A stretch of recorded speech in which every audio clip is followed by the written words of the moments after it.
So we got the Honda Earthdreams Turbo.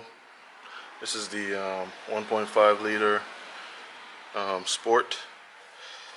Alright, so you got the battery right there, and what do you call it? The master cylinder for the brakes right there.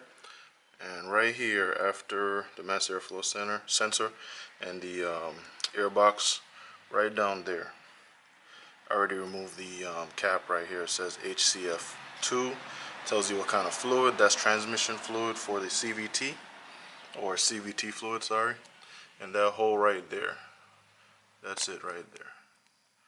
You're gonna get a long enough funnel and add the HCF2 fluid back in there. Alright, first thing you want to do is you want to get your car up on some jack stands so you can reach underneath it.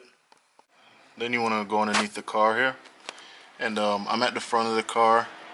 You're gonna go in here.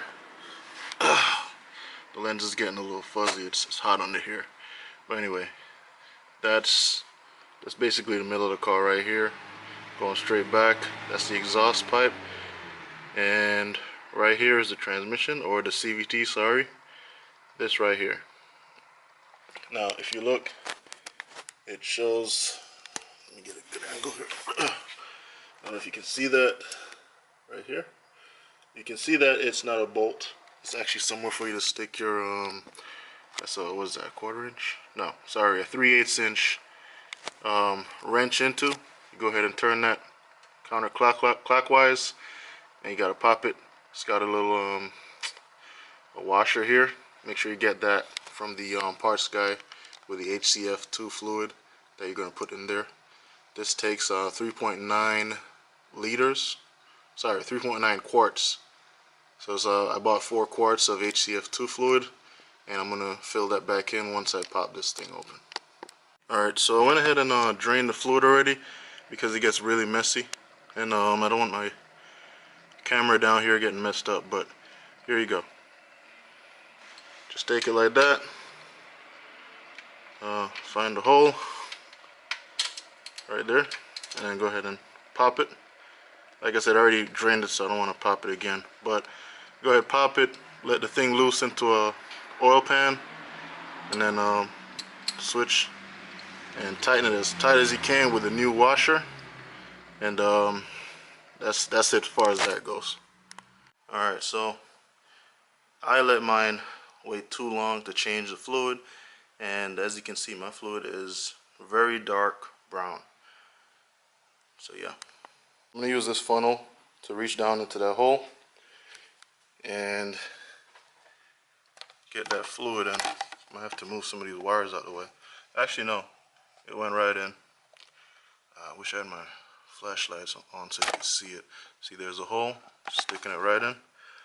And I'm gonna put another funnel right here so it reaches up. Alright, this is what I'm gonna do. I'm just gonna do it like that, so I'm not pouring HCF2 fluid all over the place. Again, my car uses HCF2. This is the I guess the plug. Once I'm done, I'll stick this back in. But yeah, HCF2 fluid. Alright, so I went ahead and pulled up the fluids that I got it from my my car's what do you call it, service manual, not service manual, owner's manual. It tells you what kind of fluid to use. CVT HCF2 transmission fluid is 3.9 US quarts. So I bought 4 quarts, so it's just almost 4 quarts. Alright, so to save time, I went ahead and opened all 4 bottles and just kind of put them at different places that they could fit inside the compartment here. And I'm going to go ahead and start.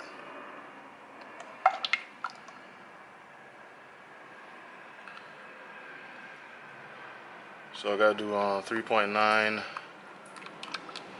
quarts. So almost 4 quarts. This is my first one. I don't want to spill any of this stuff because then I'm kind of screwed because it uses exactly 3.9. So if I spill too much, then well, it's not an automatic transmission. I don't know if it would really like affect the CVT because CVT doesn't use like pressure like the automatic transmission does. but what do I know? It's the second quart. It's going in. Let me see, I don't have any leaks going on here, right? No, that's not the fluid. That's water from the AC. So it's going in smooth. It's not like burping all over the place or anything. Third one, still take my time, put it in. I don't need any problems today.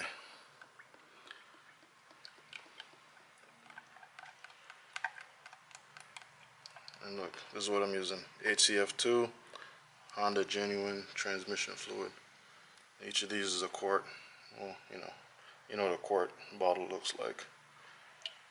Alright, so that's 3. No leaks. Can't really see it. I should have gotten some light, but so I'm just gonna almost finish this bottle right here. Kind of hope for the best. It doesn't have a dipstick or anything to tell you where you're at. You just kind of gotta figure it out.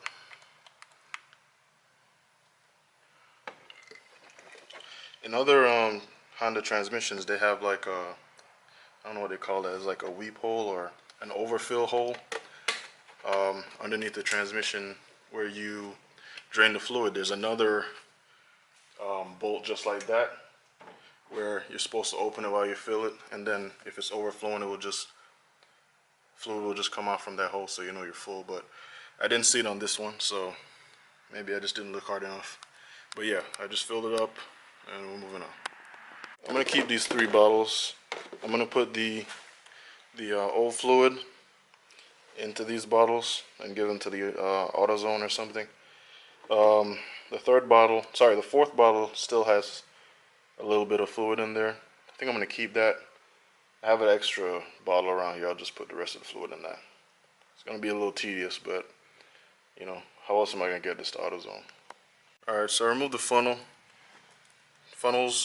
I'm gonna go ahead and clog this back up. Put the plug in, I should say. Let me kind of feel for it here. Alright, it's in, secured. Alright, there you go. It says HCF2. Can't really see it, but let me turn it so you can see it maybe. And make sure that this is, yeah. So yeah, again, that's where that is. And I would say this too. Before I did this, I actually drove the car around for a little bit, just normally, and it was hot. I think it was even hotter than engine oil when I unplugged it. Underneath, like the fluid coming out was really hot, and the plug was really hot too. So, but you know, that's to be expected. All right, so now I'm gonna go ahead and let the car down. Remove the jack stands. Alright, so I'm going to remove this jack stand here. So what I'll do is I'll show you where my jack point is. I mean, you should already know how to do that, but whatever. Alright, okay, so I'm going to kind of position this right underneath that thing there. Looks good. I'm gonna lift the car up higher than the jack stand. Then I just go ahead and release this. Then I can lower the car. Slowly, preferably. Alright. Okay. Final step is go inside the car and cycle through the gears. I believe you're supposed to put like 2 minutes on each step. So 2, 4, 6, 8, 10 minutes. I'll be in here. Well, I won't make this 10-minute part. I'll just kind of cycle through. So you do like that. Keep your foot on the brake, and then you just cycle the reverse, and then so on and so forth. I won't bore you with that. I'm gonna be in here for about 10-15 minutes doing this, and then that should be it.